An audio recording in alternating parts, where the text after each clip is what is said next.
All Joe Jenkins wanted was to go to bed. Work had been tough on him, and lunch hardly edible. Not to mention, his car's CD player, yes, CD player, was broken, and no radio station was playing Alice in Chains on a loop like he would have liked. All Joe Jenkins wished for at that moment in time was to lay down and cuddle to his sleeping wife right after tucking Josephine in. Professional letdowns aside, it went as fairy tale perfect as it did every evening. Joe would enter his daughter's room, would chat a little bit about how her day went, then kiss her on the forehead and wish her pleasant dreams. Those almond-shaped green eyes were his entire world, and neither a stressful day at work nor a speeding ticket would stop Joe from giving his baby girl her goodnight kiss. "Daddy, I think there's something under my bed." It was the same as every night. Joe was getting a little tired of it, but even so, he was her hero. So he did what every hero would have done and got on his knees. "There's nothing for you to worry about, honey. There's nothing And there she was. His frightened little girl whispered with teary green eyes, "Daddy, I think there's something on my bed." All Joe Jenkins asked for was a quiet, peaceful, good night's sleep. He knew that website well, the website where all the world's shortest horror stories were posted. Being the bored security guard he was, he would always indulge in those stories during work. What else was he to do except scanning IDs and taking good looks at the 20 or so individuals going in and out of the office building for the entirety of his 10-hour shift? Reading short horror stories was a good way to pass the time, and funny enough, this scenario was exactly one of them. The thing is, the author of that particular story never wrote what was to happen after the parent gets up. Joe Jenkins felt all the liquid in his body boil. He had no choice, however. Joe was a skeptic to the bone, but not even the mind of a skeptic is immune to a hypothesis. Joe felt like he was risking being eaten alive as he lifted his upper body to look on the bed again. All of his 180 pounds of muscle shook in the process. But no monster in sight. Just his beautiful little Josie waiting for him to tell her that everything's fine, that nobody's there. Joe was still shaking. What the hell was going on? Was his mind playing tricks on him? He ducked down and looked under the bed anew. "Can I come out now, Daddy? It's cold down here." His heart was breaking seeing her that way. But what was he to do? "When's your birthday?" Both girls answered simultaneously. 18th of May. Joe cursed under his breath. If this was a dream, it was time to wake up. But this couldn't have been a dream. He could remember everything that happened prior that day, and the picture before him was not milky at the edges, as dreams usually are. This was real. A real nightmare. "Come out of there, baby." The baby part slipped out involuntarily. How could he tell which one was his real baby? They were absolutely identical. Josie let out a high-pitched yelp when she saw another Josie rise from underneath her bed. "It's all right, honey," Joe assured her. "Daddy's here. There's no need for you to be scared. Sit up, please." She did as she was told, never taking her gaze off her doppelganger. Josie from underneath the bed hid behind her father with the self-composure of a deer in the middle of a wolf gathering. It's alright. It's okay. This is just a misunderstanding. Joe's mind was wheeling. Go take a seat next to her, please. Both Josies began to protest lively as tears swelled up their irises. Neither of them wanted to approach the other. Quiet. Go sit over there. I need to think. The girls went silent, even though quiet sobs would escape from between their lips as the distance between them got smaller. The Josie on the bed grabbed the headboard as if her life depended on it. The other Josie approached the bed very warily and sat down so far from the other that she would have fallen off the bed if her feet weren't supporting her from the floor. Both girls were staring daggers into the other, the amount of fear in their eyes undeniable and identically genuine. Joe Jenkins looked at the one on the right and the one on the left. He got closer and looked at the one on the left, and then at the one on the right. He was a security guard, for Pete's sake. Weird noises coming from the office building when everybody else was gone never scared him. But this was on a whole different level. There was no denying it. One of them was the real Josephine, and the other one an otherworldly imposter. Which was which, however, he couldn't tell, and it was shattering him into millions of pieces. What kind of father couldn't tell his beloved child from a fake? Not him. He'll be able to tell which is which in no time. Josie? Both Josies looked his way expectantly. One of you is telling the truth. The other one is lying. Joe saw this in a cartoon once. He thought the trick was brilliant, even though he never imagined he'd need it in real life. If you were the other, which one would you say is the real Josie? The two girls exchanged a glance, then looked at their father, dead determined to prove to him that the other one is the liar. She would say that she is the real Josie. So would she, Daddy. She would say that she's the real Josie. Joe bit the inside of his cheek. Of course it didn't work, and it was stupid of him to believe that it would. Please scooch closer to each other. The hurricane of cried out no's would have been enough to wake Jane up, but his wife was the last thing on his mind at the moment. Girls, I'm losing my nerve here. Either you get closer to each other, or I'm leaving the room and turning the light off on my way out. The two girls went silent and scooched next to each other so fast the bedsheet almost caught fire. Joe crouched in front of them. Everything about the two girls was identical, even the thin streak of blonde hair and the long, straight, light brown mane. Even the two small yellow dots in their left eyes. Please, show me your knees. Both girls lifted their nighties above their knees. Good Lord, it was there on both of them. A deep purple spot in the shape of a whale on their right knees. It was from last week, when Josie practiced riding her new bike without the helping wheels and went straight into the mailbox. I need to see your left shoulders. The girls complied, and there it was again, 2 identical scars from the vaccination right after birth. Open your mouths and stick out your tongues. And so they did, and funny enough, Joe was deeply disappointed to see no pool of never-ending darkness in either cavity.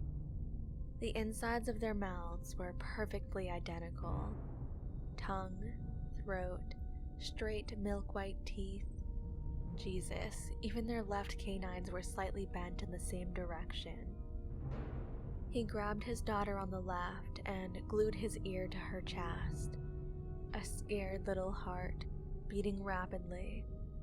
He grabbed the one on the right and repeated the process. A little heart beating just as fast and just as frightened as the other one. Joe was desperate and frustrated and so scared.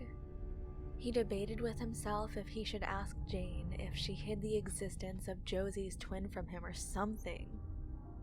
It was crazy, but so was the picture before him. That's it. I'm getting your mother. And just as he got up and took 2 steps towards the door, I can prove I'm the real Josie, Daddy. His daughter on the right got to her feet, shivering. The one on the left seemed less scared and more curious. Joe looked straight in the eyes of the one who spoke. How? Last week, I asked you to keep a secret from me. A secret only you and me know. Josie on the left went googly-eyed. It was true. Josie told Joe a week before that she will never go to college. Ever. She told him that when she grows up, she'll be perfectly happy with working at the 7-Eleven at the end of their street, and that, now that he knows this, he and Mommy can stop fighting about money. What Josie didn't know is that Joe had already told this secret to Jane. It had been a long conversation. They laughed about it, cried about it, and apologized to each other for always arguing about finances. Best sex Joe ever had. And just as he was about to grab his daughter on the right and drag her away from the abomination on the left Josie blurted out the entirety of the secret Josie on the right had in mind. Great. Back to square one. Don't trust her, Daddy. I'm the real Josie. This better be good, Joe heard himself whisper, sounding like a gang leader who had to listen to excuses from new recruits. When I was 4, I got really sick after you let me eat a whole carton of ice cream. You threw the box away before Mom got home and told her you didn't know what happened. Joe froze. He had no idea that she still remembered that. She was half her current age and out cold for the better part of 2 days. That's nothing, the other Josie yelled, standing up to prove a point. How about the time when we went to the park, and you started chatting to a friend, and that man almost took me away? Joe's jaw almost fell to the ground. How the hell could she remember that? She could barely walk when that happened. Both Josies were on the verge of crying. That one doesn't matter. You once carried me on one arm and talked on the phone with the other. I saw an orange butterfly, went to grab it, and you dropped me on the kitchen floor. Joe clasped his hands over his ears. No, she did not remember that. How was that even possible? She was just a baby, not even 5 months old. It was the very first time Joe had to take care of baby Josephine all by himself while Jane ran her errands. He was on the phone with his wife to remind her that they were out of rice. He had even forgotten that the butterfly was orange, but he remembered it now, clear as day. It was bright and pretty, and the baby squealed in delight as she reached out to grab it. Yeah, honey, everything's fine. The baby fell, head first, on the cold tiles from a 5-foot height. Joe? What the hell was that? Jane's mechanical voice was nothing compared to his beating heart. The world was suddenly so loud, and yet so still, as he looked into the blank, empty eyes of his baby laying on the kitchen floor. It felt like looking into plasticized cardboard, shiny and dead. But then she blinked once, then twice, then opened her mouth and wailed louder than a police siren. It was the first and last time he was happy to hear her cry. "Stop, no more. I don't want to hear more, all right?" He was breathing heavily. The girls exchanged looks again.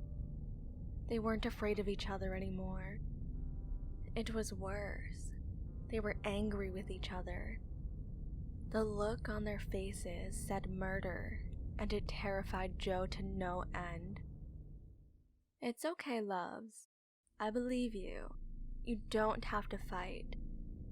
You're both Daddy's little girls. You're both my darlings, little Josie. And we'll be a very happy family. I'll talk to your mother and—" "No!" that Josie on the left trampled with her feet on the floor, something she always did when she didn't agree with her parents on something. "I'm the real one, Daddy." "I'm the real one, Daddy," said Josie on the right from between quivering lips. That always happened when she was upset. She had it from her mother. Both of them were approaching him with tight fists and sunken eyebrows. "How about the time you hit the homeless old man and kept driving like nothing ever happened?" Joe started weeping. The other Josie pushed the one that just spoke to the side with her shoulder. "How about the time when you pushed Stephanie down the stairs and made her lose my older brother?" "Please, stop." Both occurrences happened before Josie was even born. He hit the homeless man on the way to the hospital. Jane was in labor with his princess. He had no other choice. Stephanie, though, he was desperate. He had been married to Jane for a few months, and she was becoming dull and dry. And Joe wasn't used to the married life, and for God's sake, he slipped. It happens to every man. It wasn't out of love. It wasn't even out of need. It was just for the exhilaration of change, even if for 5 minutes. It wasn't his fault that the dumb bitch lied about taking the pill anyway. No, Josie, you are not allowed to tell your mother that." Something sparkled in both Josie's eyes. They threw each other a cautious glance, and then looked at Daddy in slow motion. "If you don't choose me, I'll tell Mommy about Stephanie." Josie's room seemed to darken and close in on Joe in a promise of eternal suffocation. Joe fell to his knees. The other Josie spoke. "If you don't choose me, I'll tell Mommy, Grandma, Grandpa, and everybody from the office about spicy studies." The room was choking Joe. He couldn't breathe. How in the world could Josie know about spicy studies?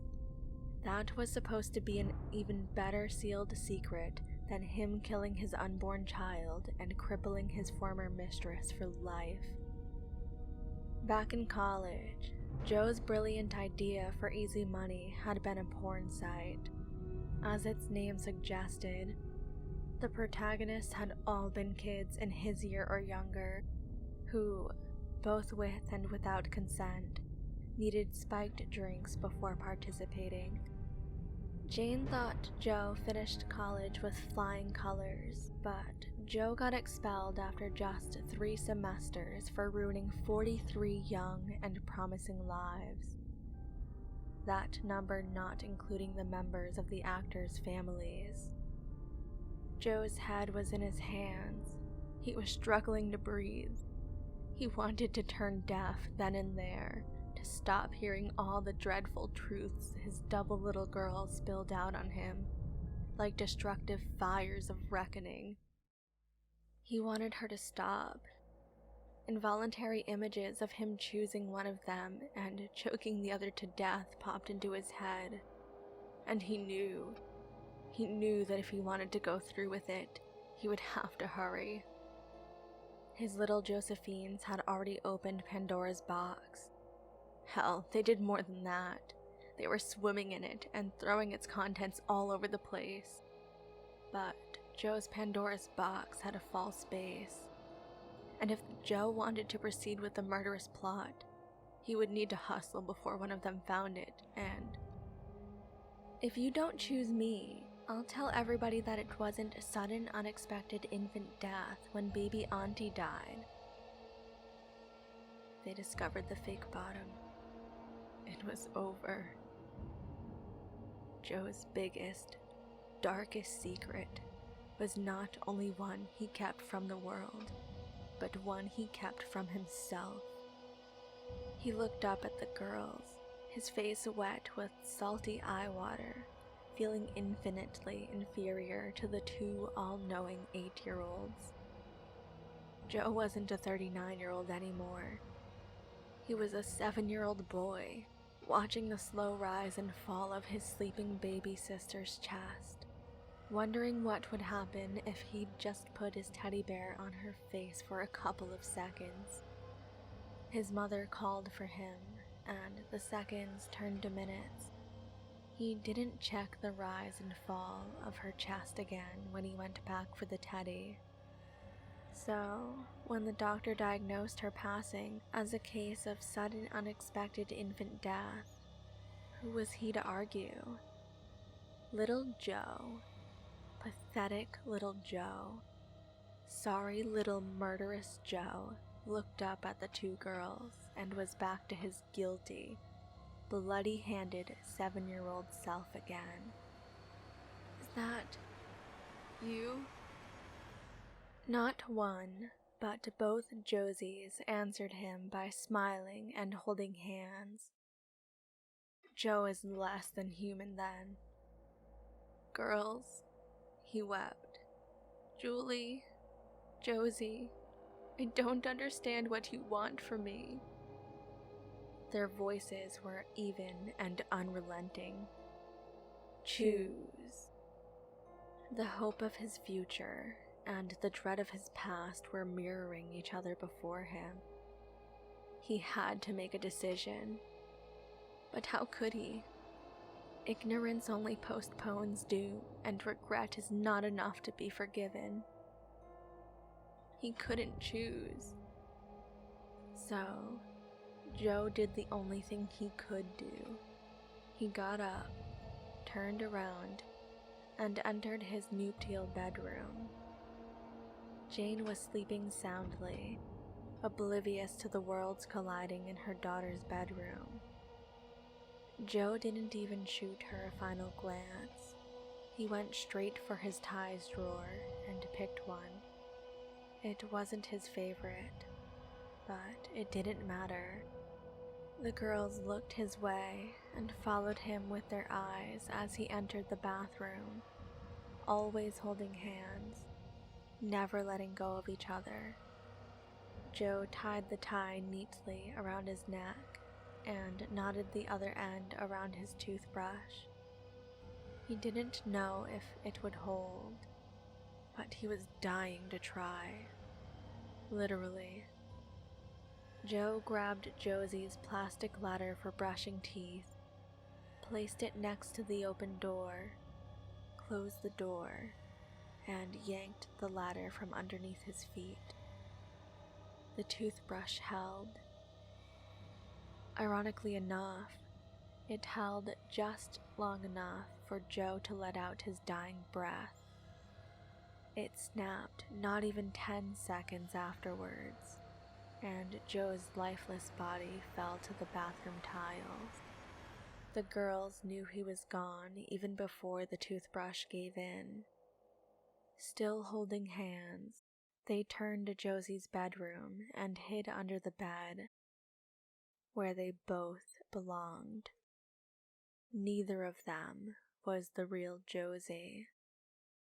The real Josie was sleeping in her parents' bed, hidden in the covers and her mother's arms, the place she always turned to when the monsters under her bed were upsetting her. But that wasn't Joe's concern anymore. Joe already made his choice. Thank you so much for listening, and thank you to the incredible authors that allow me to narrate their stories. This author's links will be in the description. Feel free to send me your own scary story at the email on the screen. And until next time, sleep tight.